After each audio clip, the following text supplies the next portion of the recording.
Long ago, before electricity reached the villages of Igbo, there stood a peaceful community called Yumukoro.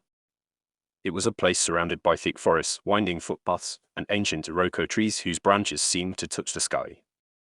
Life in Yumukoro followed the rhythm of nature. At the first cry of the cock every morning, women swept their compounds with long palm brooms while smoke rose gently from clay kitchens. Men carried their hoes across their shoulders as they headed to the farms. Children laughed as they chased one another through the village square, and old men gathered beneath the giant Letuwanisi tree to discuss harvests, marriages, and stories handed down by their ancestors. As evening approached, the village slowly changed. Goats found their way home without being called. Birds disappeared into the trees. Even the noisy children hurried back before darkness covered the land. In Yumukoro, everyone knew one important rule: never remain outside after nightfall unless there was a good reason. The elders always said, "The forest belongs to human beings during the day, but at night it belongs to those who were there long before us." The children often laughed whenever they heard those words, but the adults never did, because they knew something the children did not. Every family in Yumukoro had heard the story. Some whispered it during moonlight gatherings. Others refused to mention it at all. It was the story of the crying baby of Okwuk Forest. No one knew exactly when the story began. Some said it had existed before their great-grandfathers were born. Others claimed that it started after a terrible tragedy that nobody wanted to remember. Whenever darkness covered Okwuk Forest, a baby's cry could sometimes be heard. Not every night. Not every month. Sometimes many years passed without anyone hearing it. Then, without warning, it would return. The cry sounded exactly like a helpless infant. Soft. Weak. Lonely. It was the kind of cry that would break any mother's heart. The first time anyone heard it, they usually believed a child had been abandoned inside the forest. But the elders always gave the same warning. If you hear a baby crying in Okwuk Forest after sunset, do not answer. Do not search. Do not call back. And whatever happens, do not follow the sound. Nobody ever explained why. Among the young people in Yumukoro was a hunter named Obina. Obina was 24 years old. Strong, fearless, and respected throughout the village. He hunted bushmeat with remarkable skill and knew almost every path inside Okwuk Forest. He lived with his widowed mother, Mama Enkam. Every morning before sunrise, she prepared roasted yam or corn for him before he left for hunting. One cool morning, she handed him a calabash of water. "My son," she said gently, "the forest has been quiet these past weeks." Obina smiled. "Isn't that a good thing, Mama?" She shook her head slowly. "Sometimes silence is louder than noise." Obina laughed. "You worry too much." She held his arm before he walked away. "I am serious." The elders met yesterday. They said strange footprints were found near the old silk cotton tree. Obina shrugged. "Perhaps hunters from another village." Mama Enkem's face remained troubled. "No hunter walks barefoot." Obina stopped smiling for a brief moment. "Who found the footprints?" "Old Azudo." That name was enough to make him think. Azudo was the oldest hunter in Yumukoro. His eyesight had grown weak with age, but nobody questioned his knowledge of the forest. If Azudo said he saw something, people listened. Still, Obina refused to let fear enter his heart. "I'll be careful," he said before disappearing along the narrow forest path. The forest welcomed him with familiar sounds. Birds sang from above. Monkeys leaped from tree to tree. Sunlight slipped through the thick leaves in golden streaks. Obina smiled. "This is the forest I know." Hours passed peacefully. By midday, he had caught 2 grasscutters and a bush fowl. Satisfied with the day's hunt, he rested beneath a large iroko tree. Not long after, another hunter appeared. It was Chaik. "You've had better luck than I have," Chaik said, smiling. Obina laughed. The animals simply know who the better hunter is. Chike rolled his eyes. Keep talking. The two friends shared roasted maize and drank from a nearby stream. As they prepared to leave, Chike suddenly became quiet. Do you hear that? Obina listened. Only the wind. What? I thought. Chike frowned. It must have been nothing. What did you hear? Chike hesitated. I heard. He lowered his voice. A baby crying. Obina laughed immediately. In the middle of the afternoon.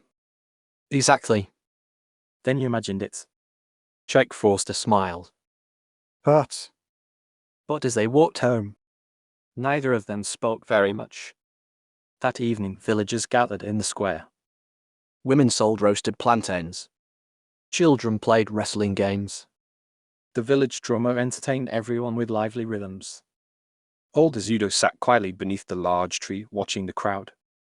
When Obina greeted him respectfully, the old man nodded. I hear you hunted near the western path today. Yes. Did you hear anything unusual? Obina remembered Chike's words.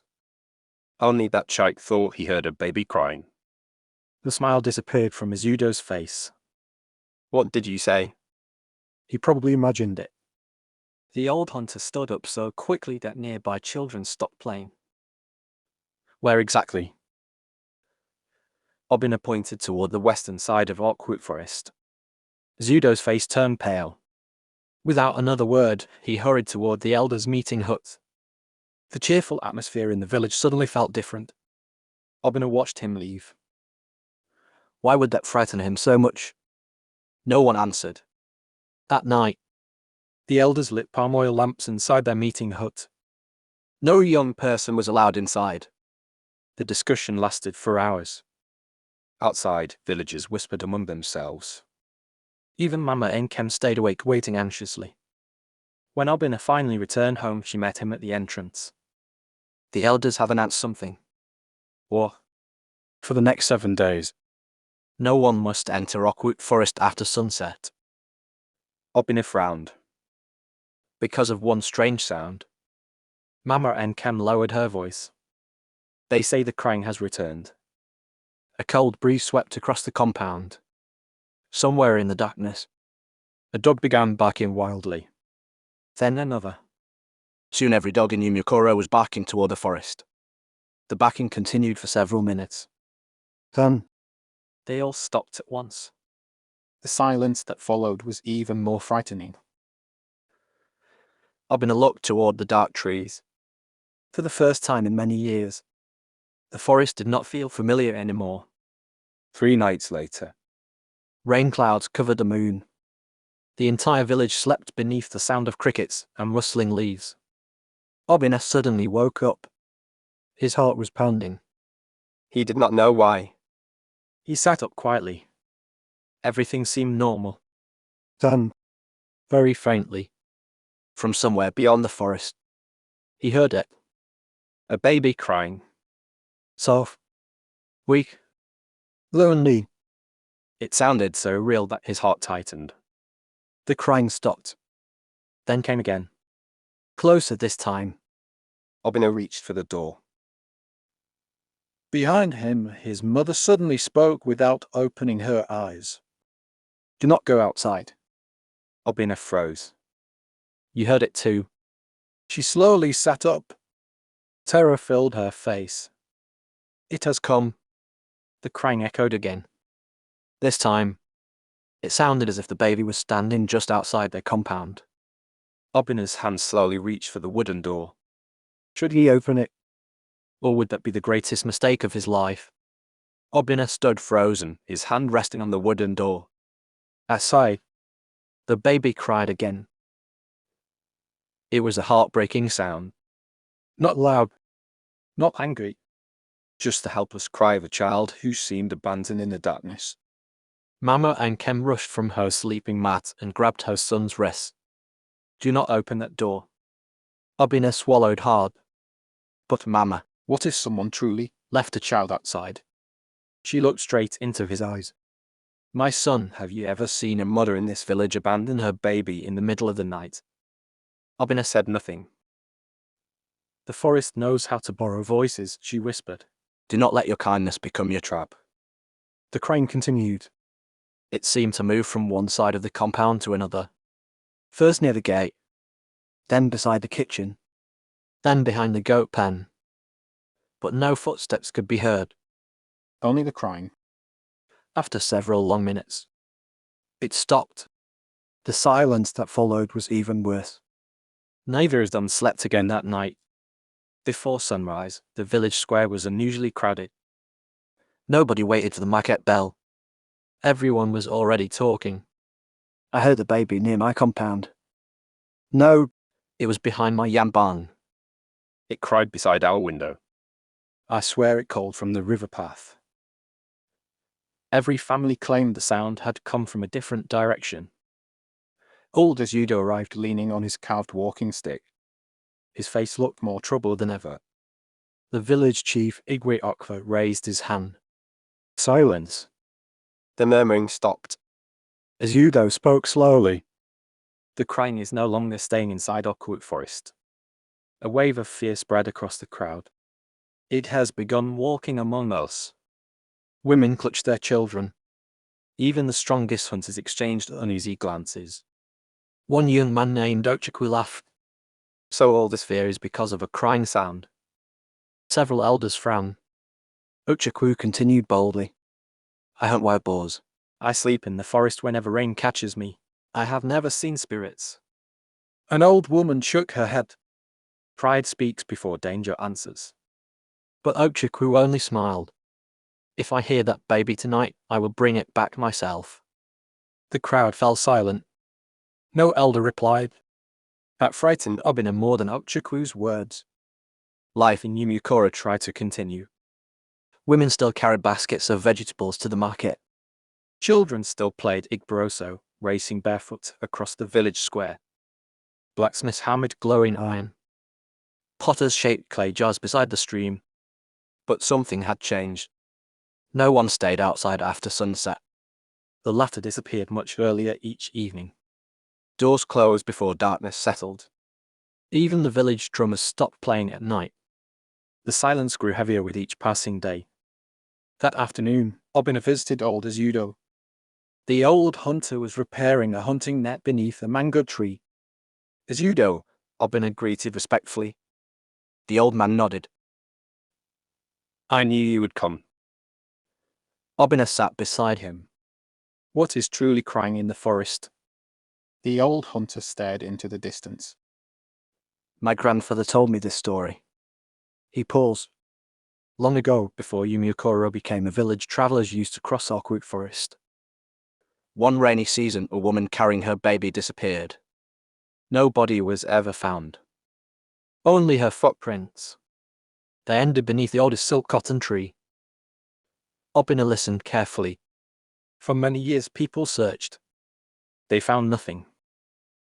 But one night, Hunters heard a baby crying. They followed the sound. What happened? Obina asked quietly. Azudo looked down. They never returned.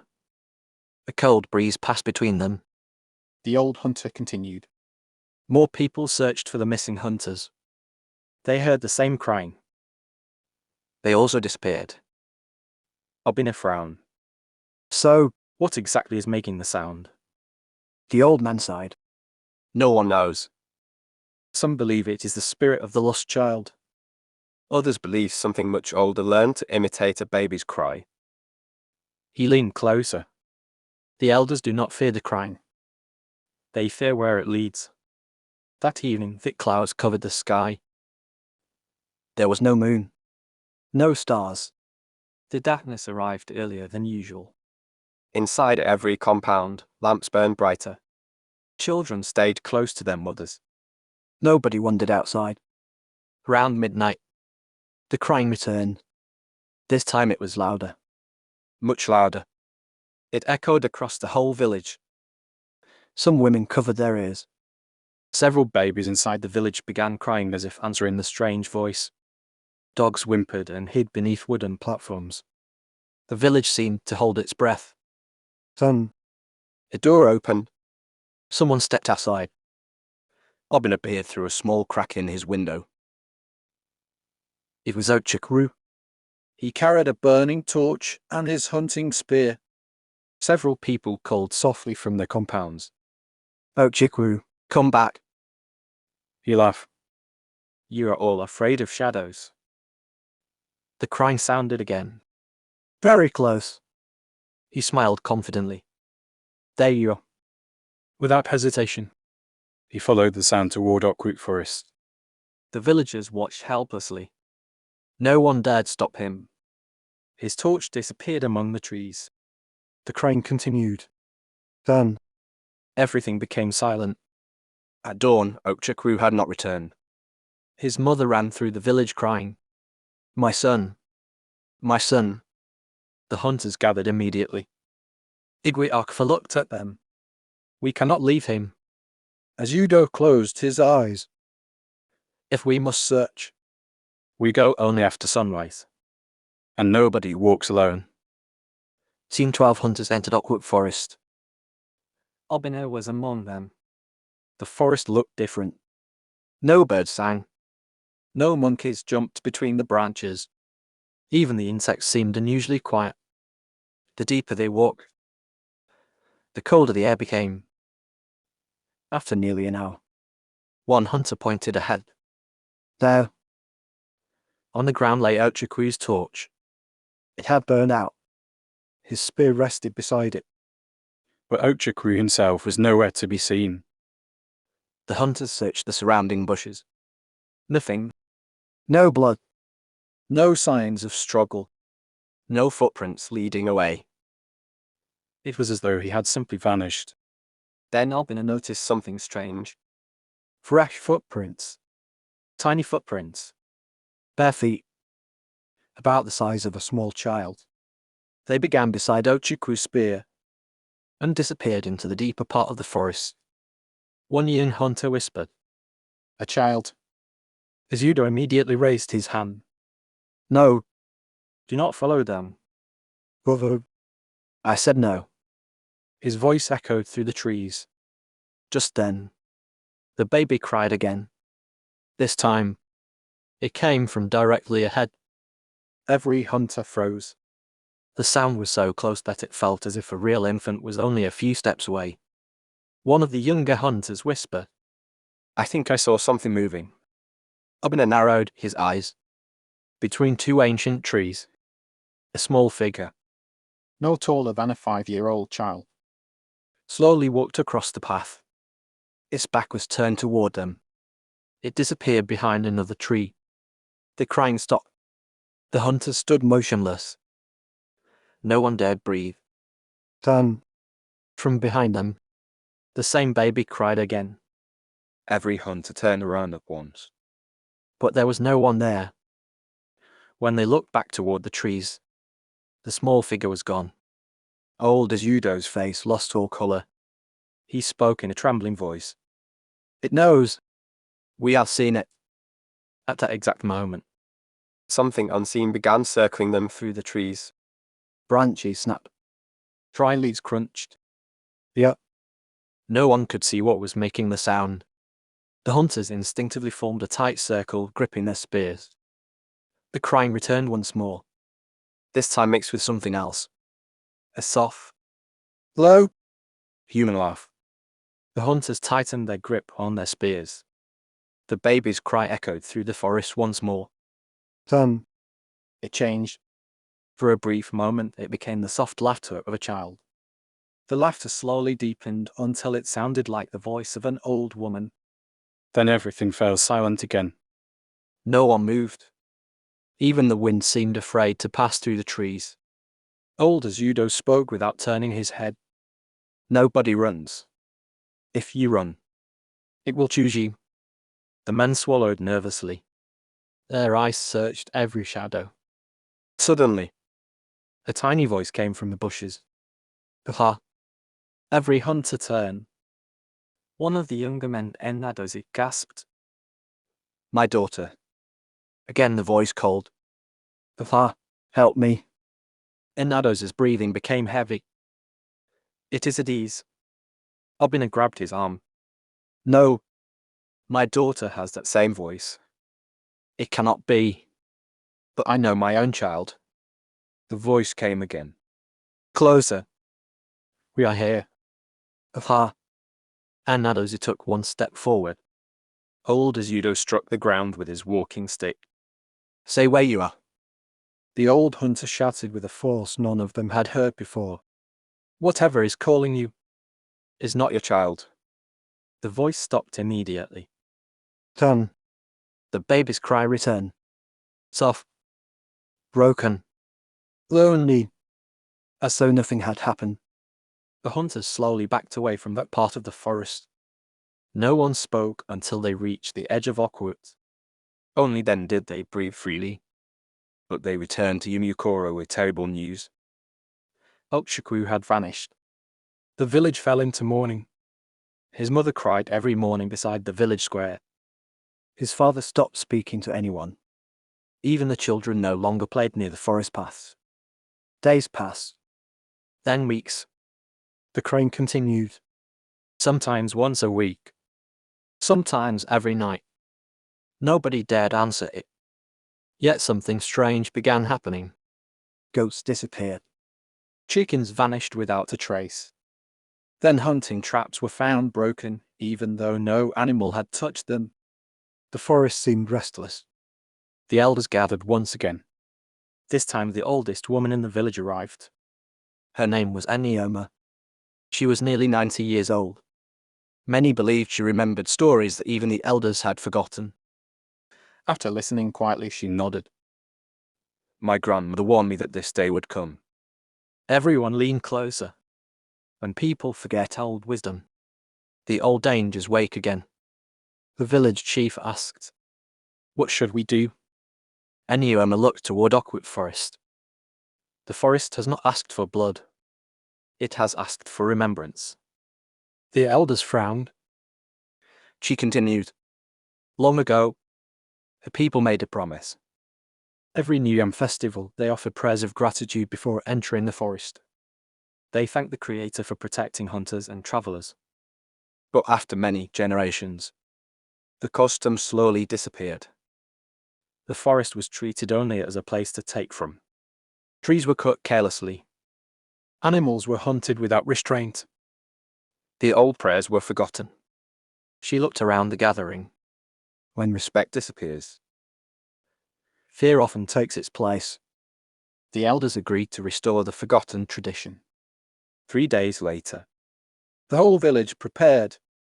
Women cleaned every compound. Young men repaired broken footpaths. Children gathered fallen branches around the village square. No one laughed loudly. Everyone understood the seriousness of the moment. On the morning of the ceremony, the village priest, elders, hunters, women, and children walked together to the edge of Okwut Forest. Nobody entered. They stopped where their ancestors had always prayed. The priest lifted a white kola nut. He spoke with humility. Great Creator, we thank you for the land. We thank you for the forest. We thank you for every tree, every stream, and every animal that feeds our families.